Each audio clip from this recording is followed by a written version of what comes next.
Bringing home a newborn should have been pure joy for Miranda, but her 5-year-old son's odd behavior turned their lives upside down. As Max started acting strange, Miranda couldn't shake the feeling that something was terribly wrong.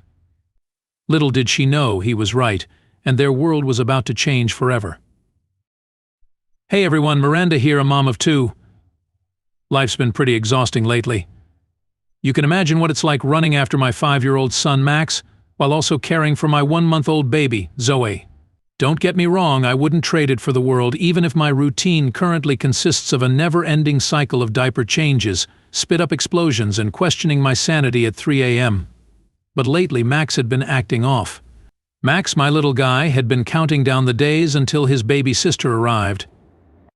Max, only 6 more days until you get to meet your baby sister, I said while gently rubbing my baby bump.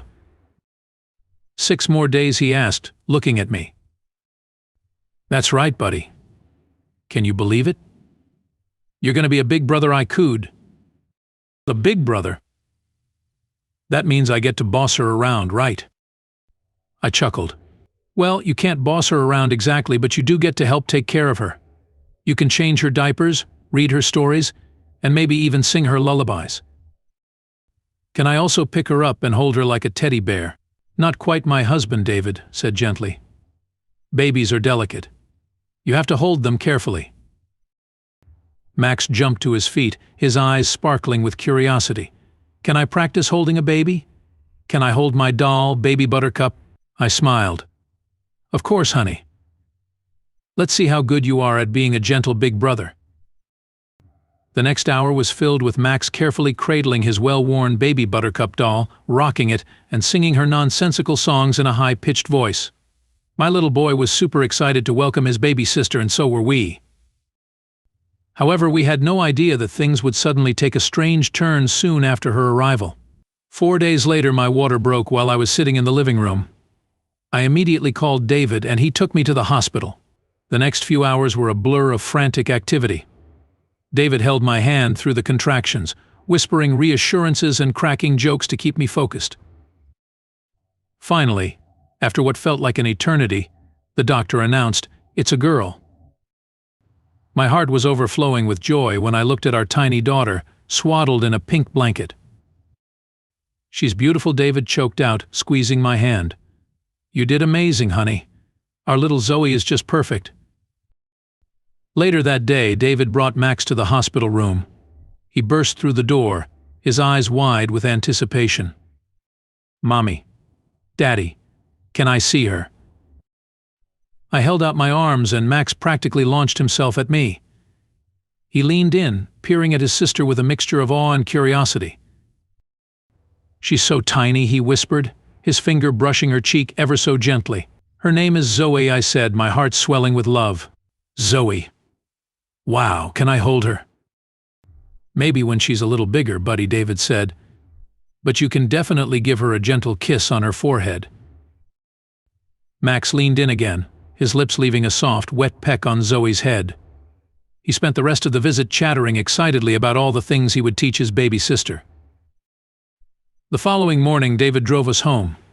Max was super excited during the car ride, telling us how he would show Zoe all his toys. When we finally pulled into the driveway, he practically leaped out of the car and raced towards the house. During the first 2 hours, Max seemed very excited. He stayed by my side, looking at his little sister, touching her cheeks, and telling her stories about his school friends. Then, it happened. The first flicker of something strange. Max started withdrawing. The enthusiastic greetings turned into mumbled hellos. The shared playtime with his toys became solitary sessions. He avoided looking at Zoe, and wouldn't play with his toys if she was nearby. He'd stare at her crib with an unnerving intensity, his brow furrowed in a way I hadn't seen before. Later that evening, I sat on Max's bed while he was building a tower with his blocks. "Honey, what's wrong?" I asked gently. "Don't you want to play with your sister?" "This isn't my sister," he mumbled. I chuckled, thinking it was one of his phases. I thought he might be feeling jealous because Zoe was getting all our attention. "What do you mean, sweetie?" "This is Zoe, your little sister." "I'm serious, Mommy," he said. "This is not my sister. I know it. I saw them do it. What are you saying, Max? This better not be a joke. I saw them, Mommy. I saw the nurses do it. I felt my stomach twist and I went cold all over the moment I realized Max wasn't kidding. He knew something. And it was serious. Instead of talking to Max alone, I called David into the bedroom. He said he saw something at the hospital. He said Zoe isn't his sister. I shrieked, my voice cracking with terror. Tears welled up in my eyes, blurring my vision. Calm down, Mira. Calm down, David said. How was I supposed to calm down? Then he turned to Max and gently asked him what he saw at the hospital. It was after Mommy fell asleep, he mumbled. The nurse came in to take Zoe for a checkup. But then... What happened then, I asked. Max chewed on his lower lip, his eyes darting around the room. Then, another nurse came in. She was holding another baby in a pink blanket. But how do you know that was another baby? David asked.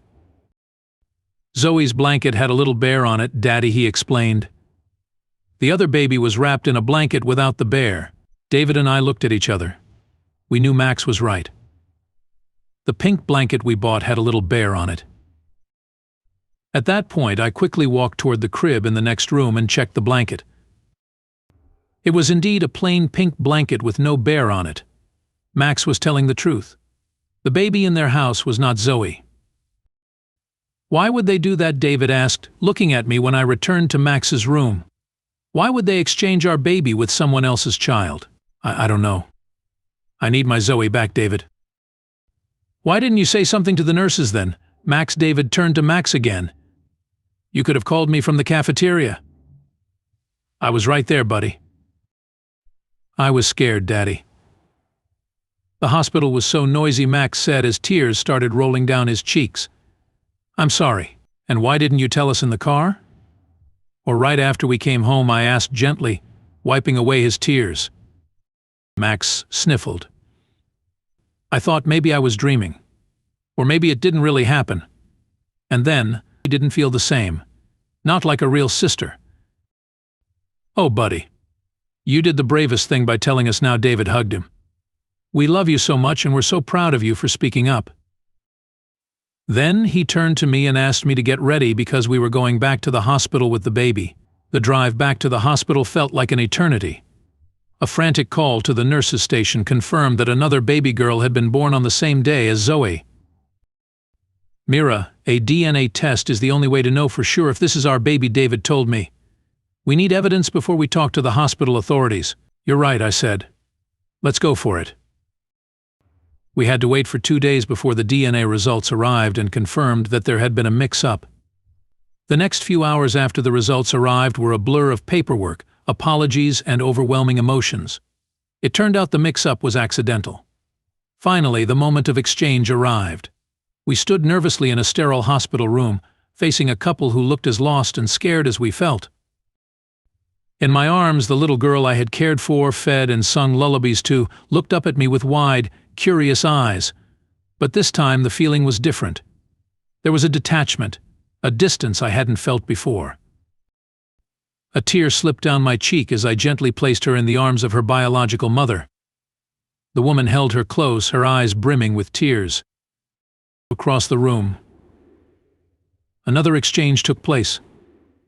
David held out our true daughter, Zoe. She was smaller than the baby I had cared for, but they looked almost similar. The world seemed to click into place the moment I held my baby girl in my arms. This is our daughter, I whispered, tears streaming down my face. This is our Zoe. Although my experience was horrifying, it taught me a lesson. I learned that sometimes our children see things that we adults overlook, and trusting their instincts can lead us to the truth. Do you all agree?